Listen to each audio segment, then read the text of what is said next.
Hello दोस्तों, English times welcomes you back to another video. English times में आप लोगों का हार्दिक स्वागत है। दोस्तों, इंग्लिश बोलने के लिए ये बहुत ज़रूरी है कि हम अपने बात को वैसे ही एक्सप्रेस कर पाए जैसे हम हिंदी में करते हैं। जैसे कि कहना आसान है पर करना नहीं। चाहे कुछ भी हो जाए, मैं तो ऐसा ही करूँगा या मैं करके ही रहूँगा। मेरे दिमाग में सुबह से यह गाना घूम रहा है। एक ना एक दिन तो ये होना ही था। ये बातें हम डेली रूटीन में करते हैं और हमें इनकी इंग्लिश ही नहीं पता। दोस्तों, आज हम लोग 10 इंग्लिश एक्सप्रेशंस यानी 10 ऐसे इंग्लिश एक्सप्रेशंस और फ्रेजेस के बारे में पढ़ेंगे जो हमारी इंग्लिश को बहुत ज़्यादा शार्प करने में हमारी हेल्प करेंगे। और ये ऐसे फ्रेजेस हैं, ऐसे सेंटेंसेस हैं जिनको आप डेली रूटीन में यूज कर सकते हो। So let's start.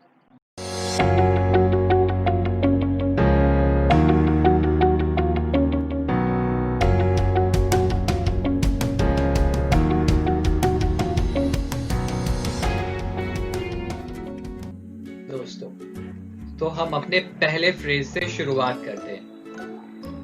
So the first phrase is easier said than done. Easier said than done means कहना आसान है पर करना नहीं। आपने ये बहुत बार सुना होगा, लेकिन जब हम इसे इंग्लिश में बोलते हैं तो कहीं ना कहीं हमारी जीभ लड़खड़ा जाती है। दोस्तों, इसे कुछ एग्जाम्पल से समझा जाए। फॉर एग्जाम्पल, घर खरीदना कहने में आसान है पर करने में नहीं।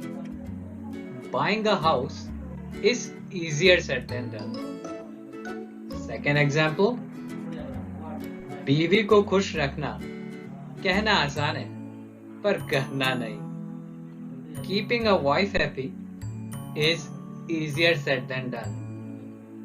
Well, the third example is, मान लो आपको कोई कहता है कि आपको वेट लूज करना है एंड आप उस टाइम सोच में पड़ जाते हो।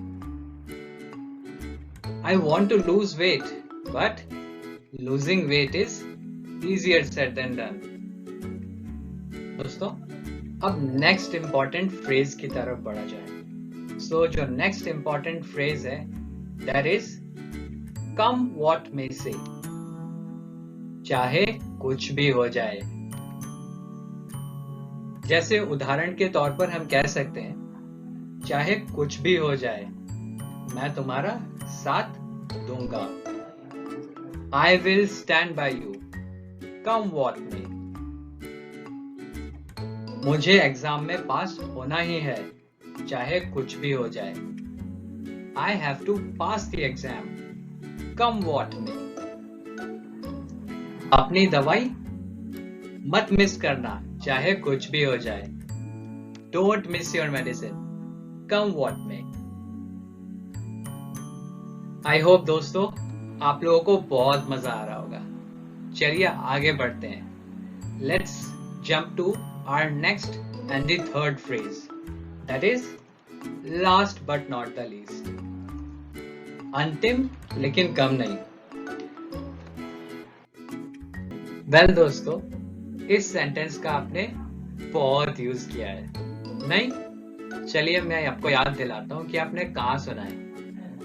आप फिल्मफेयर अवार्ड्स तो बहुत देखते होंगे। वेल, फिल्मफेयर अवार्ड्स में जब भी कोई प्रेजेंटर 4 से 5 लोगों को बुला के उनका स्टेज पे इंट्रोडक्शन करते हैं, सो लास्ट वाले पर्सन के लिए हमेशा last but not the least का प्रयोग किया जाता है।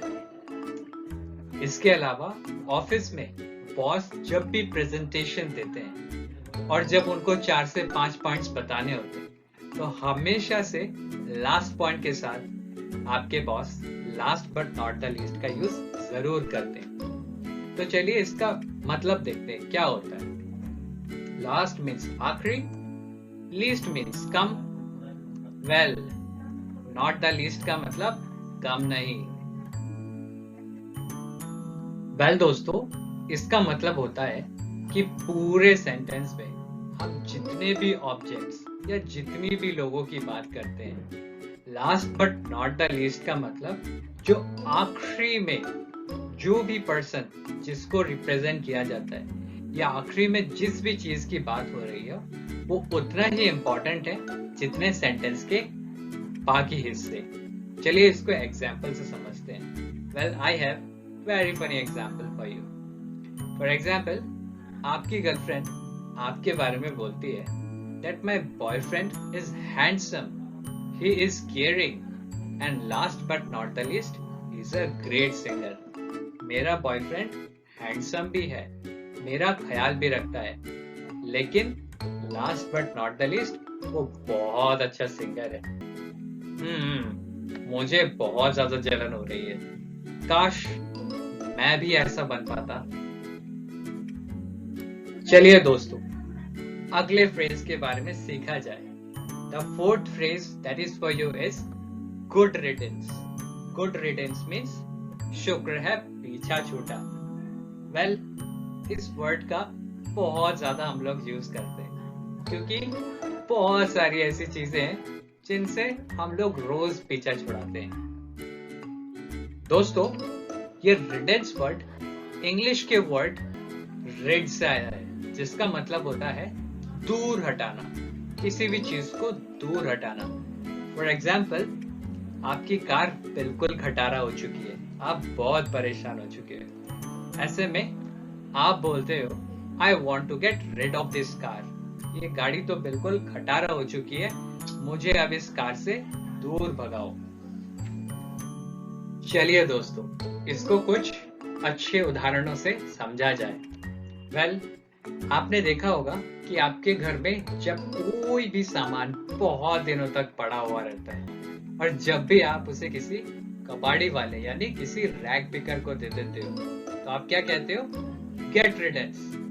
हाश, चलो फाइनली इससे पीछा छूटा।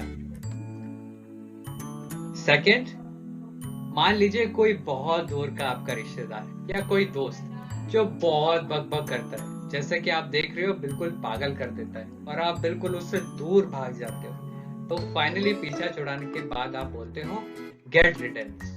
हाश, पीछा छूटा। आई होप आपकी लाइफ में भी ऐसे बहुत लोग होंगे।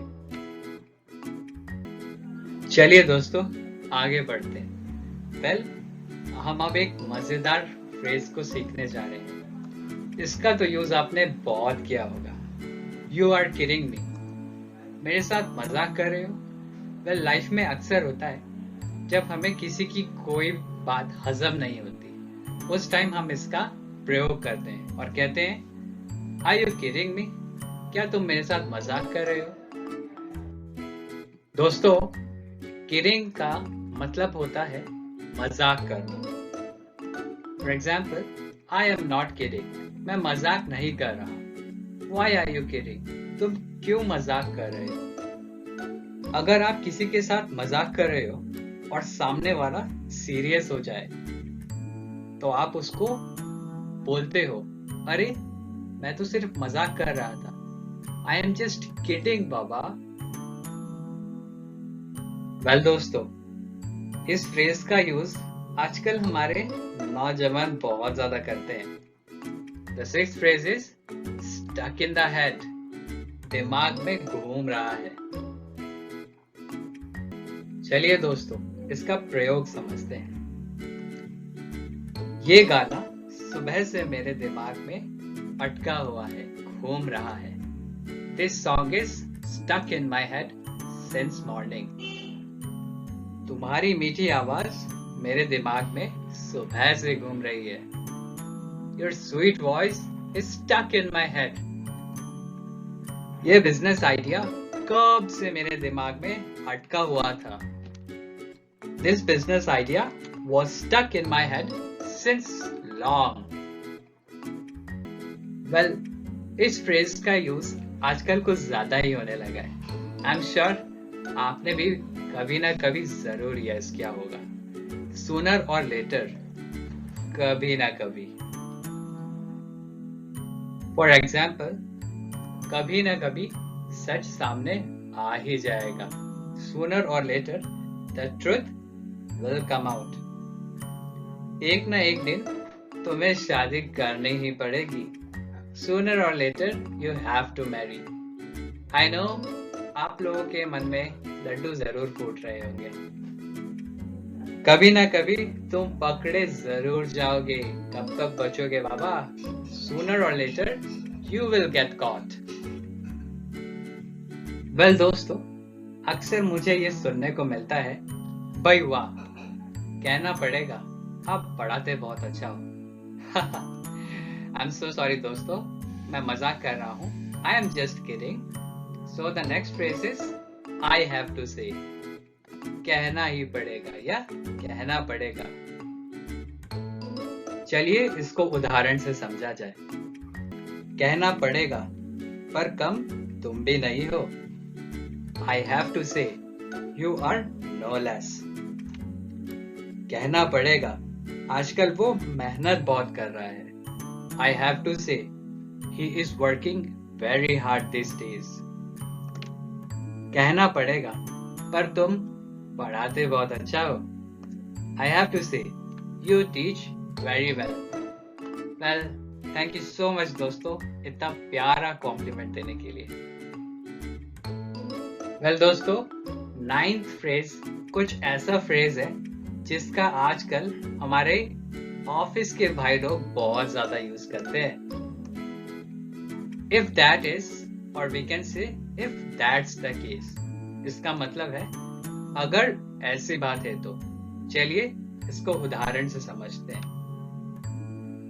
मान लीजिए एक एम्प्लॉय अपने घर से निकला और अचानक से उसका एक्सीडेंट हो जाता है। वो अपने बॉस को कॉल करके बोलता है कि सर, मेरा एक्सीडेंट हो चुका है। तो बॉस उसको बोलते हैं, if that's the case, I can send the cab. अगर ऐसी बात है तो मैं तुम्हारे लिए गाड़ी भेज देता हूँ। वेल, आपको तो पता है बॉस कितने चालू होते हैं। दूसरा एग्जाम्पल, बच्चा बीमार पड़ गया है और उसकी माँ उसके पास खड़ी है और बच्चे की स्थिति देख के कहती है, अगर ऐसा है तो आज स्कूल मत जाओ। If that's the case, then don't go to school today.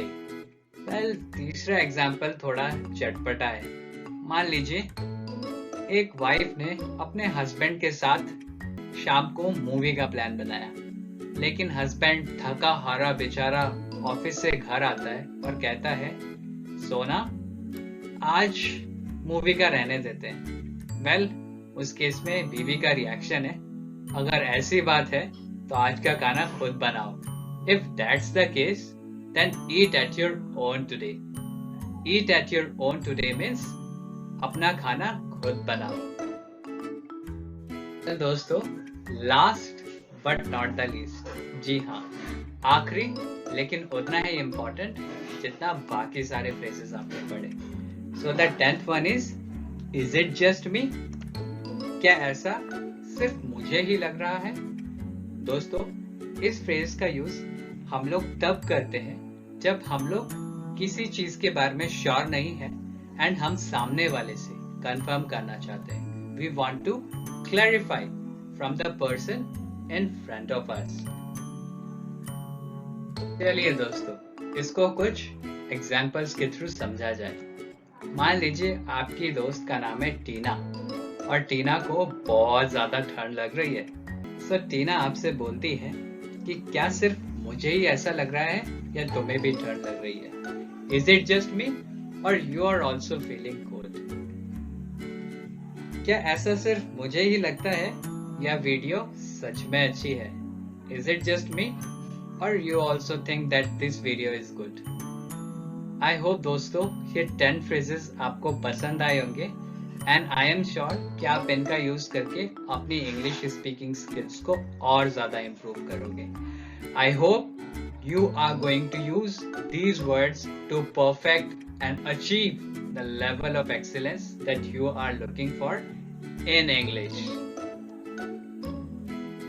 Well दोस्तों, हमेशा की तरह अगर आपको सच में लगता है कि मुझे ऐसी और वीडियोस बनानी चाहिए तो काइंडली इस चैनल को सब्सक्राइब कीजिए, लाइक्स कीजिए और मैं आपके कमेंट्स का इंतजार नीचे करूंगा।